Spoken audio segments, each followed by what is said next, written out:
Assalamualaikum warahmatullahi wabarakatuh. Bagaimana kabarnya siswa kelas 12 IPS? Kali ini kita akan mencoba untuk melihat kembali sesuai dengan apa yang saya janjikan sebelumnya, bahwa penjelasan materi sosiologi akan dibagi menjadi beberapa bagian. Setelah sebelumnya saya sudah mencoba untuk menjelaskan materi bab 1 ya, bagian 1 tentang perubahan sosial dan dampaknya bagi kehidupan masyarakat. Saat ini kita akan mencoba untuk menyambungnya ke bagian kedua, masih tentang perubahan sosial dan dampaknya bagi kehidupan masyarakat ya. Materi sosiologi kelas 12 bab 1 semester 1 bagian 2 ya, perubahan sosial dan dampaknya bagi kehidupan masyarakat.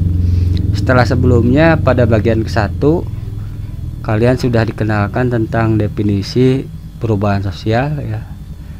Definisi perubahan sosial, terus kemudian kenapa masyarakat cenderung berubah, terus kemudian faktor apa saja yang menghambat terjadinya perubahan sosial, terus kemudian teori-teori tentang perubahan sosial ya. Pada materi kali ini ya, bab 1 masih tentang perubahan sosial bagian kedua. Kita akan mencoba menyambung pembahasan dari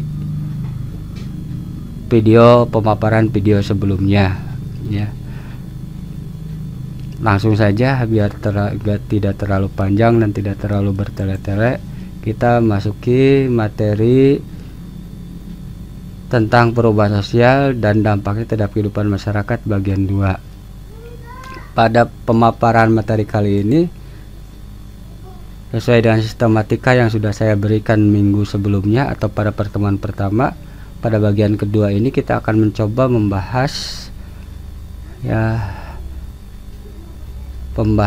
materi perubahan sosial dan dampaknya bagi kehidupan masyarakat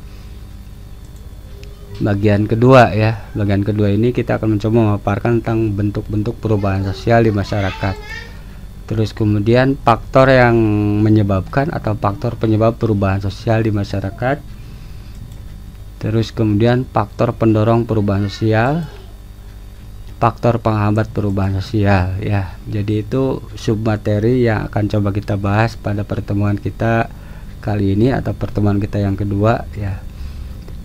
Mudah-mudahan kalian bisa mengikuti. Pada pertemuan yang pertama kemarin pun apa yang saya jelaskan sebenarnya ini bentuknya sangat global atau tidak mendetail, sehingga saya berharap kalian tidak terpaku dari PowerPoint atau dari PDF dan pemaparan video dari saya untuk memahami materi tentang perubahan sosial, tapi kalian tentunya bisa mengeksplorasi sendiri, sehingga ketika kita masuk pada pertemuan berikutnya ya, materi berikutnya, kalian sudah siap dengan materi yang pertama ya, sehingga pemahaman kalian akan lebih baik daripada kalian hanya terpaku dari penjelasan yang saya berikan. Silahkan kalian eksplorasi sendiri materi ini, banyak media yang sudah disediakan ya. Sekarang tidak kesulitan untuk mencari ilmu atau menambah pengetahuan ya, atau mencari referensi. Kalian bisa research di Google ya, sangat banyak sekali, atau kalian bisa mengunjungi blog saya, atau kalian bisa menggunakan referensi buku yang sudah diberikan oleh sekolah ya, bisa kalian lihat di sana, perdalam kembali, sehingga pemahaman kalian tentang materi sosiologi ini akan lebih lengkap ya. Baiklah, kita masuki materi yang pertama, submateri yang pertama. Silahkan seperti biasa kalian cari ya tempat yang nyaman ya, sediakan kertas untuk mencatat, atau kalian dengarkan, setelah itu kalian catat, atau kalian belajar dengan cara berkelompok ya, tentunya dengan tidak mengabaikan protokol kesehatannya. Bisa kalian misalnya suman ya, atau patungan untuk membeli kuota. Nah, kalian cukup mendengarkan bersama-sama pemaparan yang saya berikan ya. Salah satu dari kalian bisa kalian tugaskan untuk mencatat, yang lain mendengarkan ya. Banyak strategi yang bisa kalian tempuh, atau misalnya kalian bisa mencari hotspot area yang gratis ya, sehingga tidak harus mengeluarkan dana untuk membeli kuota.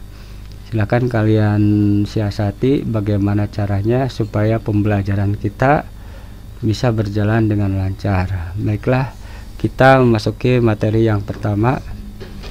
Kalian sudah siap ya? Bismillahirrahmanirrahim. Kita mulai. Yang pertama, bentuk-bentuk perubahan sosial ya.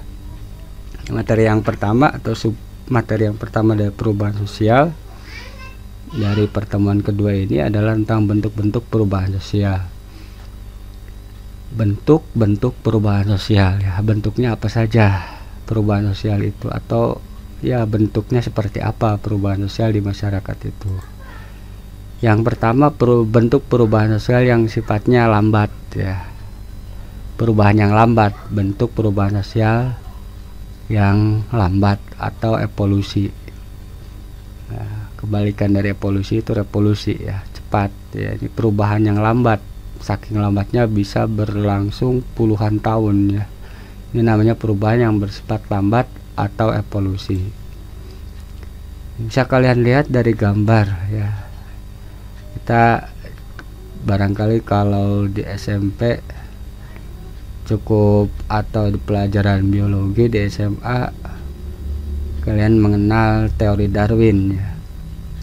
Ya, salah satu pelopor dari teori evolusi, Charles Darwin mengatakan bahwa manusia itu evolusi dari kera gitu ya, selama bertahun-tahun. Kalian lihat di gambar ya, karena apa, binatang yang pertama kali ada di permukaan bumi itu ikan, adanya di laut. Nah, ini seperti ini menggambarkan sebenarnya semacam kritik ya, kritik sosial, bahwa kita itu awalnya dari laut, kemudian membuang sampah ke laut gitu ya. Ya, ini kritik sosial. Atau kalian coba membayangkan kembali tentang teori Darwin ya, Charles Darwin yang mengatakan bahwa manusia itu hasil evolusi dari kera. Ya, tergantung ya kalian percaya atau tidak ya, itu bukan wilayah saya untuk mengatakan bahwa kalian harus percaya atau tidak ya. Ya, ini seperti ini. Itu perubahan yang lambat, evolusi, berlangsung jutaan tahun, ratusan tahun, jutaan tahun. Namanya perubahan lambat, bentuk perubahan lambat atau evolusi.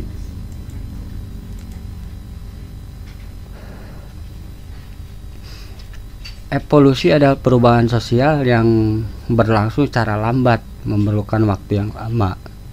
Biasanya perubahan ini merupakan rentetan-rentetan ya. Maksudnya rentetan-rentetan itu antara perubahan satu diikuti dengan perubahan berikutnya, berlangsung dalam beberapa fase gitu ya. Fase yang berentet kontinu.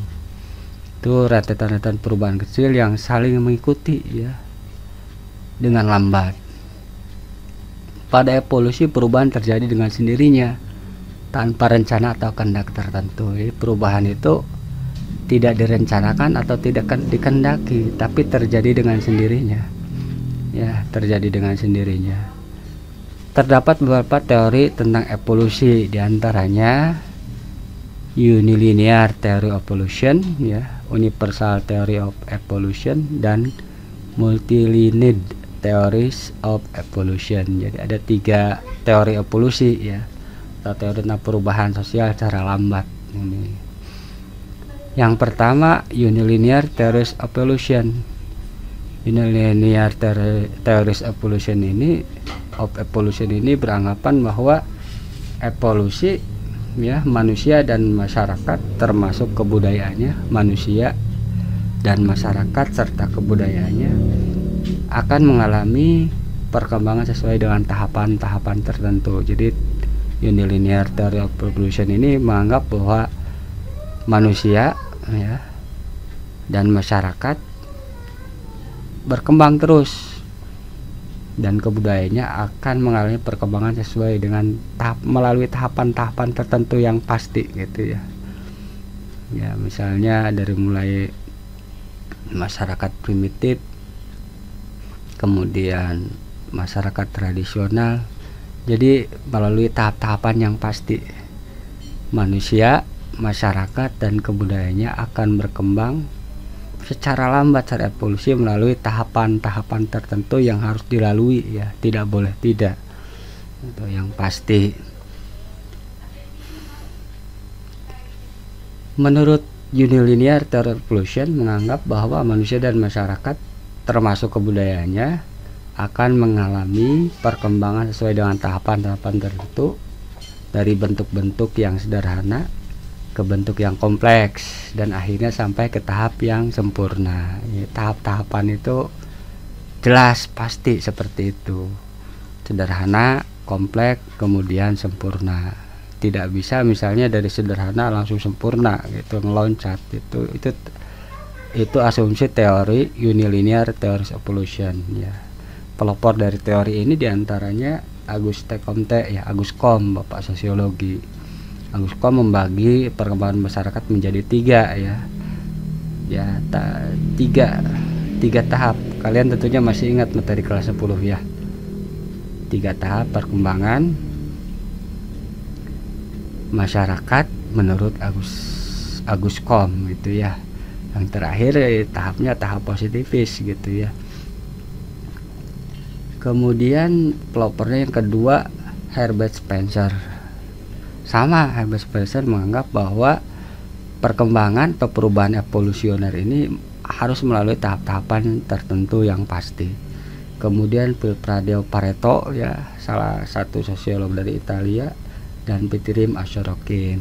Ini Unilinear Theories of Evolution. Kemudian yang kedua Universal Theory of Evolution, dia mengatakan bahwa memang betul masyarakat itu berkembang secara evolutif dari mulai sederhana sampai menuju ke masyarakat yang kompleks dan sempurna. Cuman tidak harus melalui tahapan-tahapan tertentu, gitu ya. Tidak harus melalui tahap-tahapan yang pasti.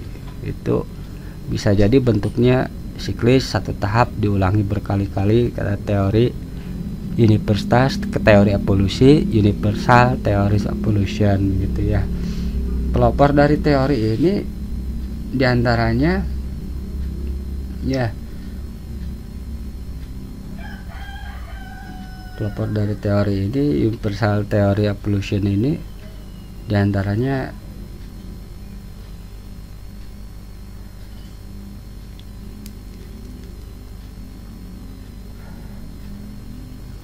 ya, saya lupa.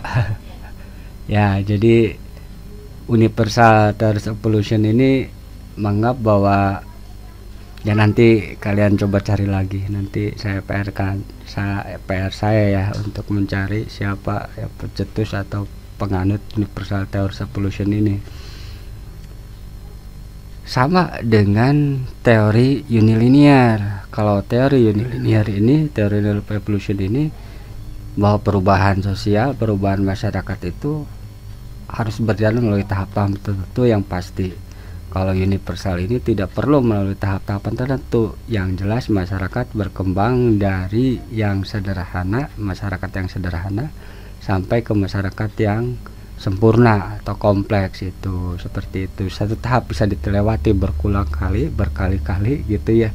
Tidak perlu harus pas betul satu tahap kemudian naik ke tahap berikutnya seperti yang dipercaya oleh penganut Unilinear Theories of Evolution.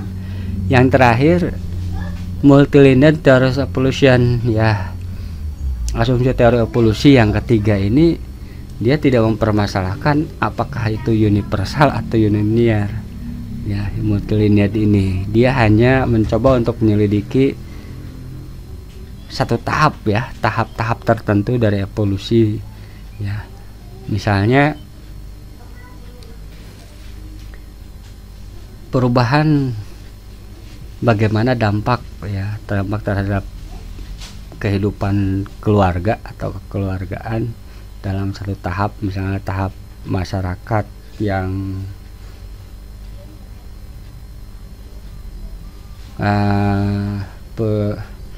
Misalnya penelitian tentang pengaruh perubahan sistem mata pencaharian ya, sistem mata pencaharian dari berburu ke pertanian terhadap sistem kekeluargaan dan masyarakat. Dari bagaimana pengaruhnya perubahan sistem mata pencaharian dari berburu ke sistem pertanian dan pengaruhnya terhadap keluarga. Kenapa seperti itu? Terhadap keluarga, kenapa seperti itu? Kalau yang pertama membutuhkan kekuatan ya, yang namanya berburu, pasti laki-laki akan menjadi pemimpin. Tapi kalau yang kedua, sistem pertanian itu perempuan pun bisa ikut serta dalam pekerjaannya gitu ya, petani. Apakah ada dampaknya terhadap ya sistem kekeluargaan seperti itu? Itu kata multi-net revolution. Dia tidak memfokuskan apakah masyarakat harus melalui tahapan perubahan masyarakat melalui tahapan tertentu atau tidak. Dia berfokus pada penelitian salah satu tahap dari proses evolusi gitu ya. Kita lanjutkan.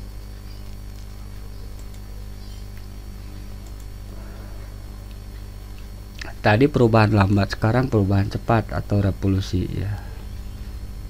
Jadi kecepatan revolusi ini sebenarnya relatif, cuman kalau seandainya bandingkan dengan evolusi ya, dia terhitung perubahan yang cepat itu ya, perubahan cepat atau revolusi. Nah, ini kerusuhan ya, demonstrasi. Revolusi itu biasanya identik dengan kekerasan, padahal ya ada juga revolusi tanpa kekerasan ya, perubahan.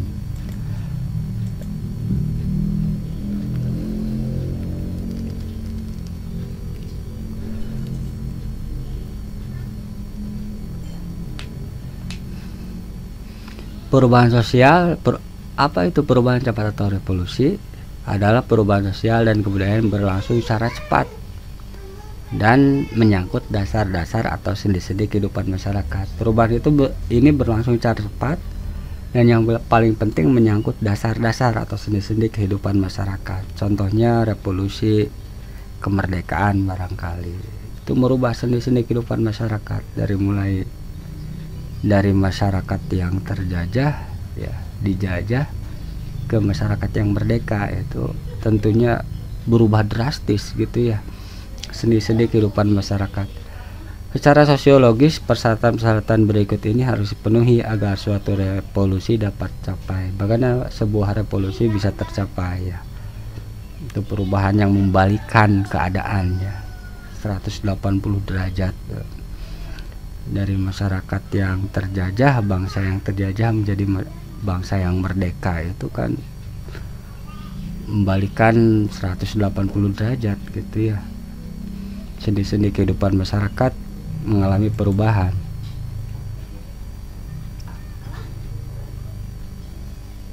Yang pertama tentunya adanya keinginan dari masyarakat untuk mengadakan perubahan ya.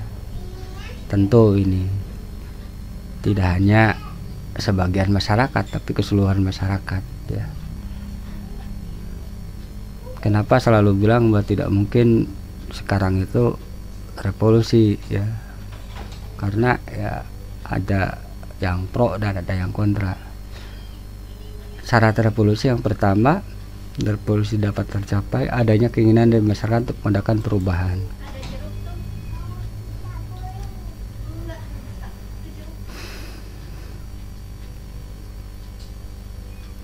Nah, ini harus ada seorang pemimpin yang karismatik atau yang dipercaya ya, atau sekelompok orang yang mampu memimpin masyarakat untuk mengadakan perubahan. Jadi masyarakat betul-betul mempercayai dia dan seolah-olah meletakkan harapan kehidupannya pada dia, sehingga apapun yang diputuskan oleh seorang pemimpin akan diikuti ya oleh masyarakatnya. Adanya seorang pemimpin atau sekelompok orang yang mampu memimpin masyarakat untuk mengadakan perubahan. Pemimpin ini sangat penting dalam segala hal ya, termasuk dalam perubahan sosial. Dibutuhkan seorang pionir atau sosok pemimpin yang bisa menjadi teladan ya di masyarakat, yang diikuti oleh warga masyarakatnya. Ya, yang kedua. Yang ketiga, nah ini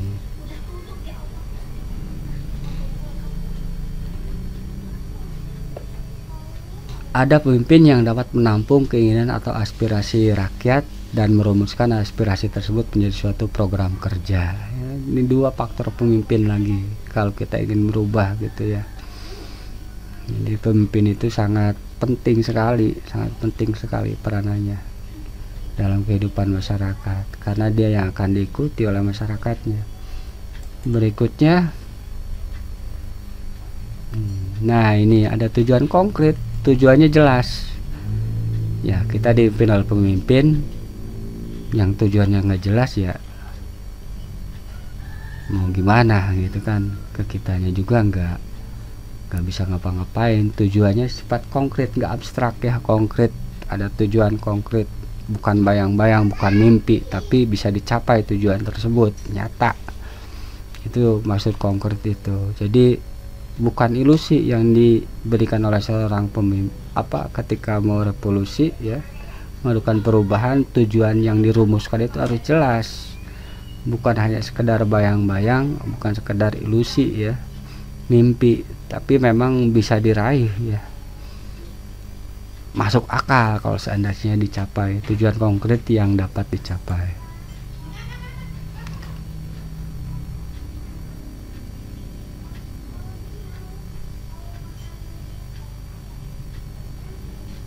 Nah ini kita merencanakan apapun ya, kalau semuanya sudah siap, sesiap apapun, kalau tidak ada momentum ya tidak akan berhasil. Ada momentum yang tepat untuk mengadakan revolusi, jadi ada kesempatan tertentu yang membuka peluang ya, ada kesempatan yang pas yang membuka peluang untuk terjadinya perubahan sosial atau melakukan gerakan revolusi atau menjungkir balikan kekuasaan yang ada. Momentumnya atau waktunya harus tepat ya untuk mengadakan revolusi, yaitu ketika keadaan sudah tepat dan baik untuk mengadakan suatu gerakan untuk merubah keadaan gitu ya. Ya, kalian demonstrasi momennya juga harus tepat, tujuannya harus jelas. Kalau seandainya demo tujuannya tidak jelas, momennya nggak tepat ya nggak akan tercapai. Ya, tadi pertama perubahan cara lambat atau evolusi, yang kedua perubahan cepat, bentuk-bentuk perubahan ya, perubahan sosial. Yang ketiga perubahan kecil ya, kecil itu enggak besar berarti ya, perubahan kecil. Nah ini digambar.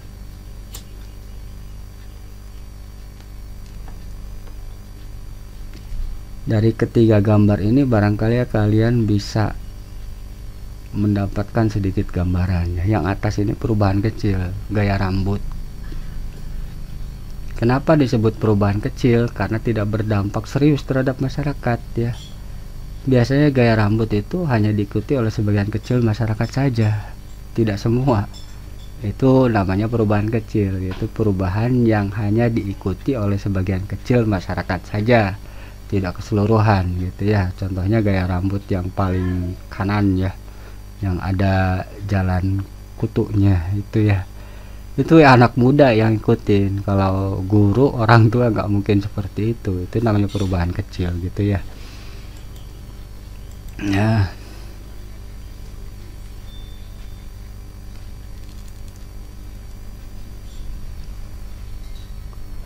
perubahan kecil adalah perubahan yang terjadi pada unsur-unsur struktur sosial yang tidak membawa pengaruh langsung atau berarti bagi masyarakat. Ini perubahan kecil terjadi pada unsur-unsur struktur sosial saja yang tidak membawa pengaruh langsung, pengaruhnya tidak langsung dan berarti bagi masyarakat. Nggak berarti perubahan tersebut disebut perubahan kecil. Perubahan besar kebalikannya dia perubahan kecil ya. Gambar yang kedua ini reformasi ya, 98 menggulingkan orde baru gitu ya. Ini termasuknya perubahan besar ya, dari masyarakat yang terkungkung, aspirasi segera ditekan ya, menuju masyarakat yang betul-betul demokratis.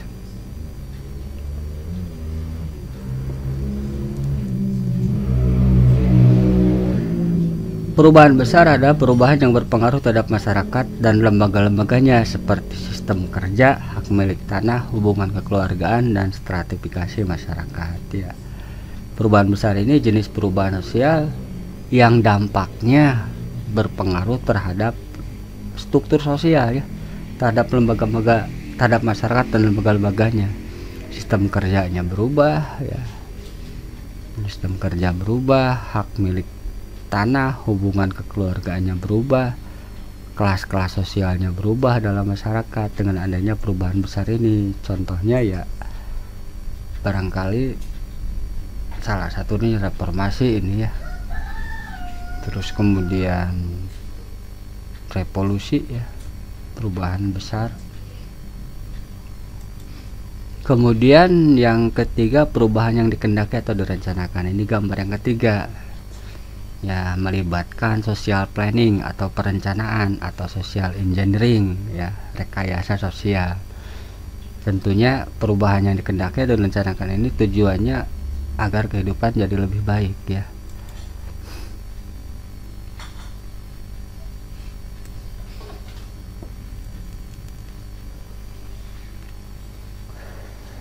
Perubahan yang dikehendaki atau direncanakan merupakan perubahan yang diperkirakan atau yang direncanakan terlebih dahulu oleh pihak-pihak yang hendak mengadakan perubahan dalam masyarakat ya. Pihak-pihak itu disebut agen of change atau agen perubah ya. Ada orang-orang tertentu yang mempelopori terjadinya perubahan dalam masyarakat ya. Itu namanya agen of change.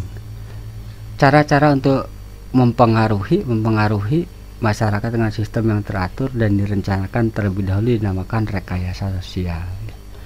Direkayasa bagaimana supaya masyarakat tersebut bangkit ya, dikasih stimulus. Sering pula dinamakan perencanaan sosial atau social planning. Silahkan kalian explore kembali di internet apa itu social engineering, atau kalian kunjungi Sosial 79 ya. Di sana indeks khusus saya khususkan blog itu untuk menjadi semacam indeks dari istilah-istilah sosiologi yang sulit untuk dipahami ya. Kita lanjutkan.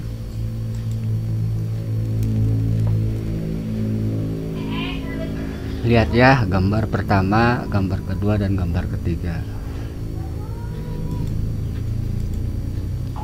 Berikutnya perubahan yang tidak kehendaki atau direncanakan. Gambar pertama ya, pengungsian barangkali ya. Perubahan ini perubahan yang tidak dikehendaki atau tidak direncanakan. Perubahan yang tidak dikehendaki, unintended change, atau tidak direncanakan, unplanned change, merupakan perubahan yang terjadi di luar jangkauan pengawasan masyarakat atau kemampuan manusia. Perubahan ini dapat menyebabkan timbulnya akibat-akibat sosial yang tidak diharapkan masyarakat ini. Contohnya masyarakat terpaksa harus berubah karena adanya bencana alam, gunung api meletus ya, atau gempa bumi dan lain sebagainya, di luar jangkauan pengawasan atau kemampuan manusia untuk menghalanginya. Mau tidak mau masyarakat harus berubah karena adanya bencana alam tersebut. Perubahan ini dapat menyebabkan timbulnya akibat-akibat sosial yang tidak diharapkan masyarakat. Ini perubahan yang tidak dikehendaki atau direncanakan. Yang berikutnya, perubahan struktural dan perubahan proses ya. Perubahan struktural dan perubahan proses. Perubahan struktural itu perubahan struktur. Perubahan struktural ada perubahan yang sangat mendasar yang menyebabkan timbulnya reorganisasi dalam masyarakat. Perubahan proses adalah perubahan yang sifatnya tidak mendasar. Perubahan tersebut hanya merupakan penyempurnaan dari perubahan sebelumnya gitu ya. Kalau perubahan struktural itu kalau digambar reformasi ya, adalah perubahan yang sangat mendasar. Mendasar timbulnya reorganisasi masyarakat itu diatur ulang kembali gitu ya, dalam masyarakat diatur ulang kembali karena dianggap bahwa struktur sebelumnya itu tidak jalan, mandek, macet, atau tidak benar, maka harus diatur ulang kembali masyarakat itu, organisasi dalam masyarakat. Tentunya ini perubahan ini biasanya akan menimbulkan kekacauan-kekacauannya, karena proses organisasi itu tentunya menimbulkan banyak resiko ya. Yang berikutnya perubahan proses. Perubahan proses adalah perubahan yang sifatnya tidak mendasar, dia hanya perbaikan atau penyempurnaan dari perubahan sebelumnya. Contohnya amandemen Undang-Undang Dasar. Amandemen itu maksudnya menambahi, karena yang namanya masyarakat itu terus berkembang, maka aturan-aturan pun harus ditambahi agar bisa menjawab kebutuhan dalam masyarakat, gitu ya, seperti itu ya. Kita lanjutkan. Itu tadi bentuk-bentuk perubahan sosial ya. Di antaranya ada beberapa hal, silakan kalian ulangi kembali rekamannya. Ada perubahan lambat, perubahan cepat, perubahan kecil, perubahan besar, ada perubahan yang tidak dikehendaki, perubahan struktural, perubahan proses gitu ya. Silahkan kalian ulangi kembali rekamannya, bentuk-bentuk perubahan. Berikutnya kita akan memasuki bahasan berikutnya atau sub pokok bahasan berikutnya, faktor penyebab perubahan sosial. Apa saja yang menyebabkan perubahan sosial dalam masyarakat, atau apa saja yang menyebabkan perubahan dalam diri kita gitu ya. Ini barangkali ya masyarakat bisa dianalogikan ya, coba kita cari hikmahnya agar kita mampu berubah ke arah yang lebih baik. Faktor penyebab perubahan sosial dalam masyarakat. Apa saja sih faktor yang menyebabkan perubahan sosial tersebut? Ada dua ya, kalau nggak salah ada faktor internal dari dalam masyarakat itu sendiri ya. Jadi penyebab perubahan tersebut datangnya dari dalam masyarakat itu sendiri. Di antaranya yang pertama, bertambah atau berkurangnya penduduk. Pertambahan penduduk akan menimbulkan perubahan, berkurang penduduk pun akan menimbulkan perubahan. Bertambahan penduduk tentunya bertambah pula kebutuhan masyarakat, karena semakin banyak perut yang harus diisi ya. Mau tidak mau masyarakat akan berubah ya. Semakin banyak orang yang membutuhkan pekerjaan, perumahan tempat tinggal dan lain sebagainya gitu ya. Kebutuhan masyarakat semakin banyak, sehingga mau tidak mau masyarakat harus berubah ya. Bertambahnya penduduk menyebabkan perubahan sosial, berkurangnya pun menyebabkan masalah ya. Bertambah penduduk menimbulkan masalah, semakin banyak orang menimbulkan masalah ya, karena kebutuhan semakin banyak yang harus dipenuhi. Berkurangnya penduduk pun menimbulkan masalah, karena banyak lahan-lahan kehidupan yang seharusnya dikerjakan tidak bisa dikerjakan karena tidak ada orang yang mengerjakan gitu ya. Ini faktor internal.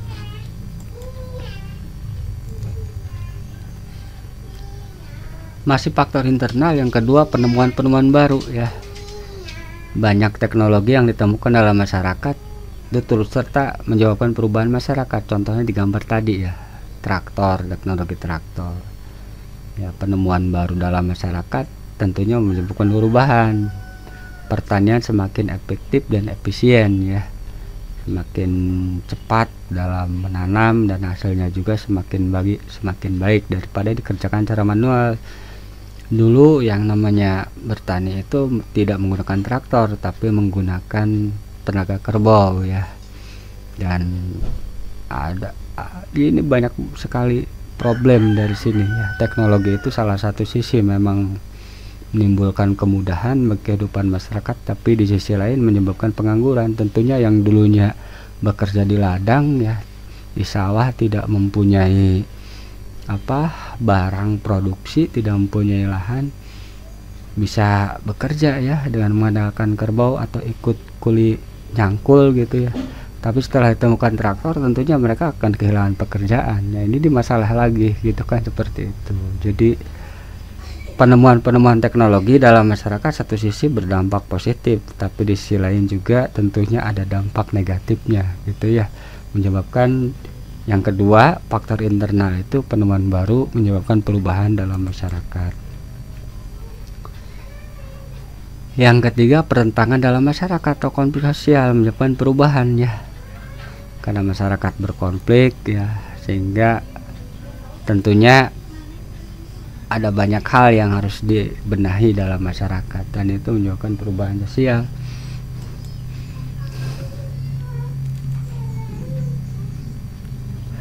Faktor internal yang keempat, terjadinya pemberontakan atau revolusi ya.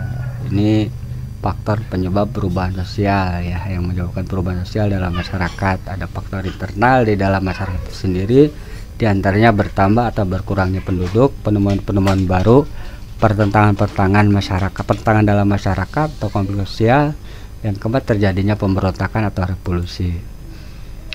Yang kedua, faktor eksternal, datangnya dari luar masyarakat. Berarti ya, kalau internal tadi dari dalam masyarakat itu sendiri, kalau eksternal datang dari luar masyarakat, pengaruh faktor luar ya, dari luar masyarakat itu.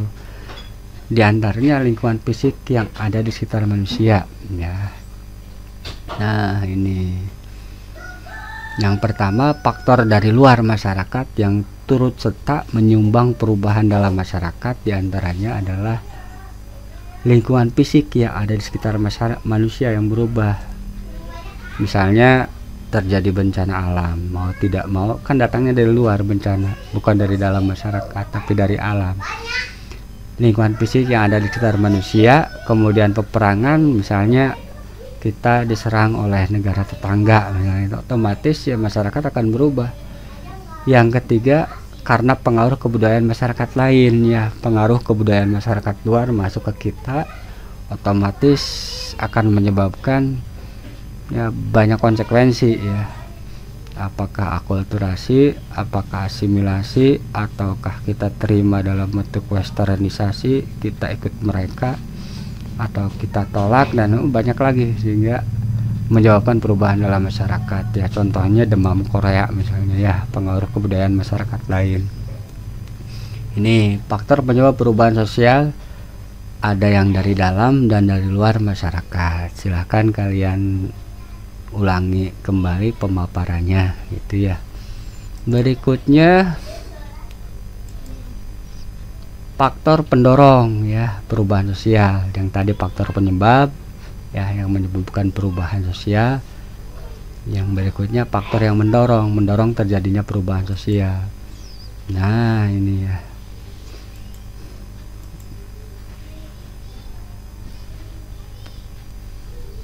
Yang pertama, karena kontak dan kebudayaan masyarakat lain ya, menyebabkan kita berubah ya. Contohnya ya tadi udah saya sebutkan, demam Korea misalnya ya, kontak dengan kebudayaan lain. Kalau sekarang, masa sekarang, zaman dulu banyak sekali ya, dan keberadaan agama di Indonesia, terus kemudian banyak kebudayaan dari luar yang masuk ke Indonesia. Kalau saat ini barangkali dengan adanya era digital, banyak sekali kebudayaan kontak ya, kita berinteraksi dengan kebudayaan luar, meskipun tidak langsung tapi melalui media digital, televisi, internet, dan lain sebagainya. Yang kedua, sistem pendidikan formal yang maju ya. Salah satu faktor yang mendorong terjadinya perubahan adalah pendidikan ya, pendidikan formal yang maju ya. Ini makanya bisa disebutkan bahwa yang namanya pendidikan itu sebenarnya kunci dari perubahan. Kalau masyarakat ingin jadi lebih baik, maka kuncinya dari pendidikan ya. Pendidikannya harus maju, harus memberikan ruang pada siswa untuk berkembang menjadi lebih baik ya, bukan pendidikan yang mandek ya. Ya, akhirnya tidak memberikan apa-apa. Pendidikan formal yang maju.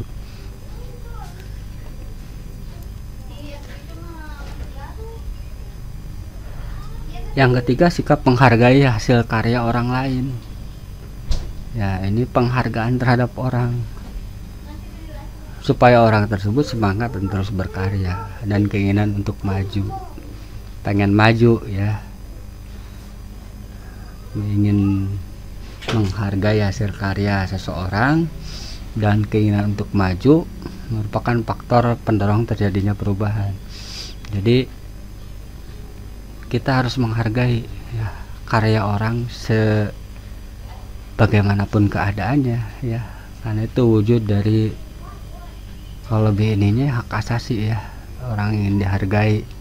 Ya, dengan penghargaan tersebut orang tersebut menjadi lebih maju, termotivasi untuk terus berkarya, bukannya dilecehkan ya ketika seseorang berkarya.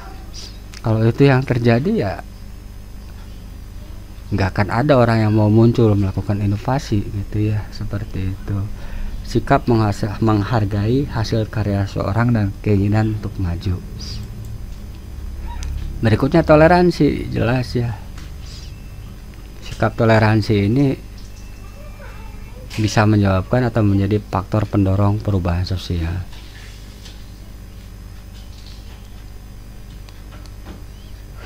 Karena kita toleran terhadap sesuatu, maka otomatis ya kita akan bisa menyerap kebaikan-kebaikan dari sesuatu tersebut gitu ya, karena adanya toleransi. Sistem pelapisan atau kelas-kelas sosial masyarakat yang terbuka, maksudnya setiap orang berhak untuk memperbaiki nasibnya selama dia mau berusaha ya. Kalau dia mau bekerja keras, mau berusaha dan keras, maka tingkat kehidupannya akan naik ya. Tapi kalau dia bermalas-malasan, maka dia akan turun ya, status ekonominya ya, kelas-kelas dalam masyarakatnya. Masih ingat materi kelas 11 ya, tentang pelapisan sosial ya. Ada kelas orang kaya, orang miskin, orang kelas menengah gitu ya. Terus kemudian ada yang berkuasa, ada rakyat gitu ya. Jadi faktor yang mendorong perubahan sosial salah satunya adalah masyarakat yang demokratis, yang menghendaki kesempatan yang sama bagi setiap anggota masyarakat untuk memperbaiki nasibnya ya. Inilah sistem pelapisan masyarakat yang terbuka. Yang berikutnya penduduk yang heterogen. Heterogen itu beraneka ragam gitu ya. Penduduk yang beraneka ragam justru menjadi pemicu terjadinya perubahan sosial ya, bukan penduduk yang homogen. Homogen itu maksudnya sama. Makanya kalau dalam Al-Quran itu perbedaan itu hikmah ya, rahmat kata Nabi bagi umatku, karena dengan berbeda maka akan muncul gagasan-gagasan yang berbeda ya. Barangkali gagasan itu akan lebih baik ya. Kalau seandainya setiap orang sama saja ya, kapan mau maju, seperti itu. Penduduk yang heterogen menyumbang faktor pendorong perubahan sosial dalam masyarakat.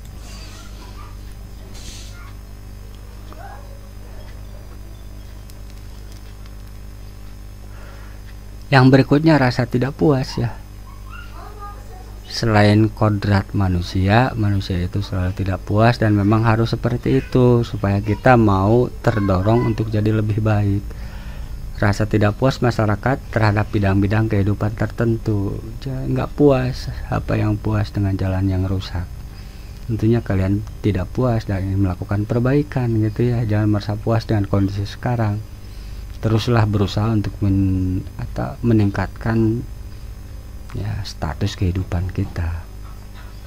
Rasa tidak puas masyarakat terhadap bidang-bidang tertentu ya, sehingga terdorong masyarakat untuk berusaha melakukan perubahan ya.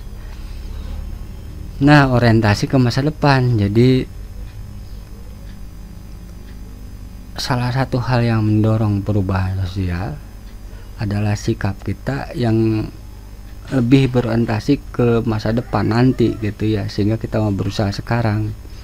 Jadi tidak instan bekerja sekarang, hasil harus sekarang, tidak, tapi berlelah-lelah hari ini untuk hidup yang lebih baik di masa yang akan datang. Itu orientasi ke depan kita. Bolehlah sekarang kita misalnya susah segalanya, tapi nanti enak gitu ya, itu orientasi ke masa depan.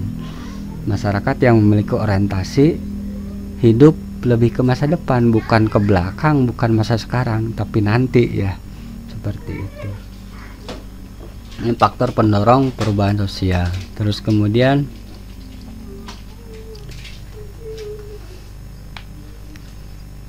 adanya nilai dalam masyarakat bahwa manusia harus berikhtiar. Ini Islam sekali ya, Islami sekali. Bahwa kita itu kalau hasil bukan urusan kita, yang diwajibkan oleh agama itu adalah ikhtiar atau usaha kita. Teruslah berusaha. adanya nilai bahwa manusia harus berikhtiar untuk memperbaiki hidupnya. Ini faktor pendorong perubahan sosial. Berikutnya, ya, kalau ada yang mendorong pasti ada yang menghambat ya. Faktor yang menghambat perubahan sosial apa saja? Ya, kalau ada yang mendorong pasti ada yang menghambat. Jadi masyarakat itu sangat sulit untuk melakukan perubahan karena ada yang menghambat terjadinya perubahan. Atau kalau misalnya di sekolah itu ada individu tertentu yang dari mulai kelas 10 sampai kelas 12 nakal, ada bodoh aja. Barangkali bukan karena bodoh, karena nggak ada orang yang bodoh sebenarnya ya, tapi karena ada faktor yang menghambat dia untuk merubah dirinya ya. Apa saja faktor penghambat perubahan sosial? Di antaranya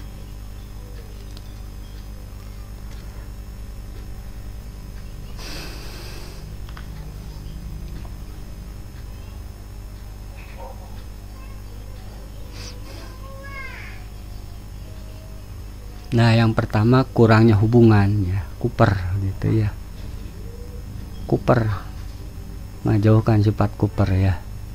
Kurangnya hubungan dengan masyarakat lain yang menyebabkan suatu masyarakat tidak mengetahui perkembangan yang terjadi di masyarakat lain yang dapat memperkaya kebudayaan masyarakat tersebut. Jadi kurang gaul gitu ya.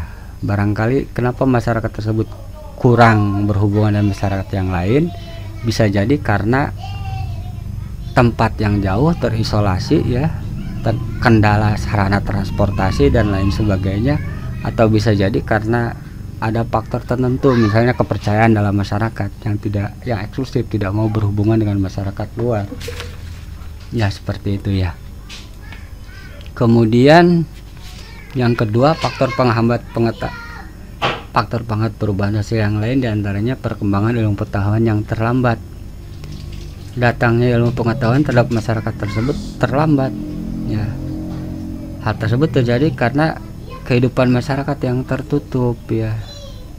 Dia menutup diri dari perkembangan ilmu pengetahuan, barangkali karena adanya semacam anggapan bahwa ilmu pengetahuan modern gitu asalnya dari barat gitu ya, dari orang kafir.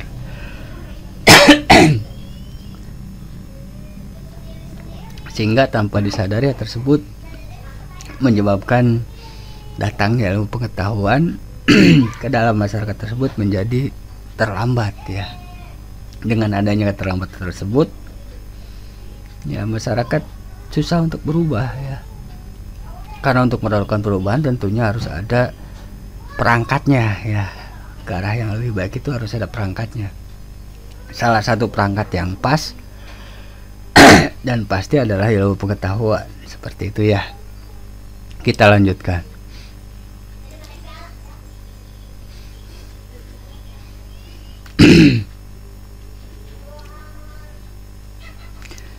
Ya, yang ketiga, sikap masyarakat yang mengagungkan tradisi masa lampau gitu ya. Mengagungkan. Jadi tipe orangnya itu selalu mengungkit-ungkit tradisi yang lalu gitu ya, atau kejayaan di masa lalu, konservatif, kolot ya. Misalnya bukan ini ya, kita selalu mengagungkan bahwa dahulu kita pernah jaya misalnya dengan Islam gitu ya, padahal kan sekarang kondisinya terbalik ya, seperti itu. Jadi yang ketiga, sikap masyarakat yang masih mengagungkan tradisi masa lampau dan cenderung konservatif.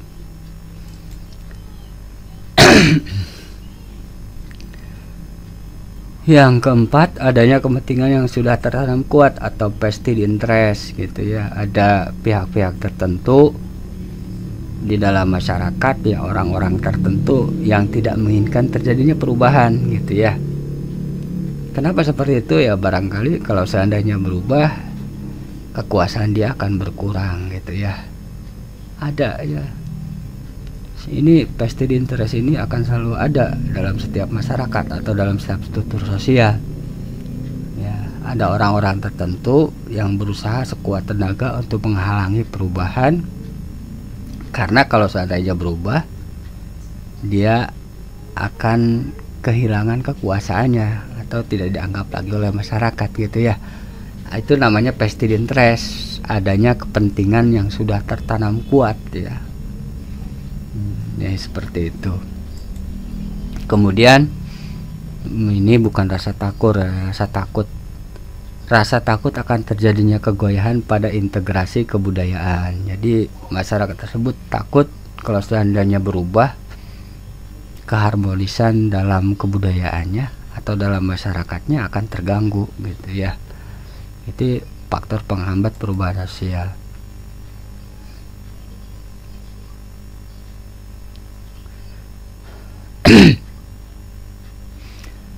Yang keenam ya, prasangka ya, prasangka buruk tentunya ya. Selalu belum apa-apa sudah berprasangka atau menganggap hal yang baru buruk ya, jelek atau buruk sangka kalau sujon. Prasangka terhadap hal yang baru atau asing atau sikap yang tertutup, terutama yang datang dari barat gitu ya.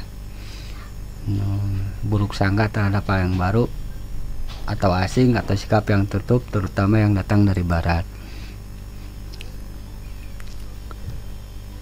Yang keempat, hambatan-hambatan yang bersifat ideologis. Ideologis itu maksudnya pandangan ya, pandangan hidup yang sudah mengakar ya dalam masyarakat. Jadi ini ya jelas kalau seandainya berubah, masyarakat akan kehilangan pegangan ya.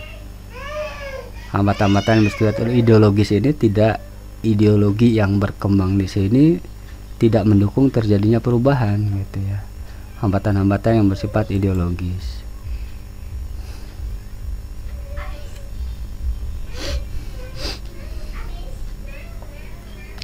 Kebiasaan tertentu dalam masyarakat yang cenderung suka dirubah kalau sudah mendarah daging, adanya kebiasaan-kebiasaan jelek gitu ya, yang memang sukar untuk dirubah, yang namanya kebiasaan itu karena sudah mendarah daging.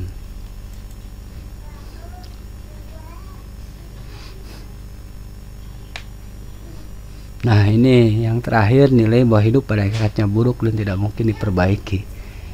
Ini sangat menghambat perubahan ya, sangat menghambat perubahan ya, menuju ke arah yang lebih baik. Misalnya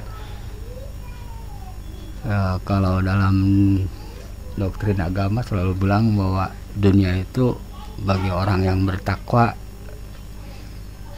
sengsara gitu ya, nggak apa-apa sengsara, sabar asal di akhirat bahagia ya. Nah, kehidupan dunia itu buruk ya, kehidupan dunia itu buruk dan tidak mungkin diperbaiki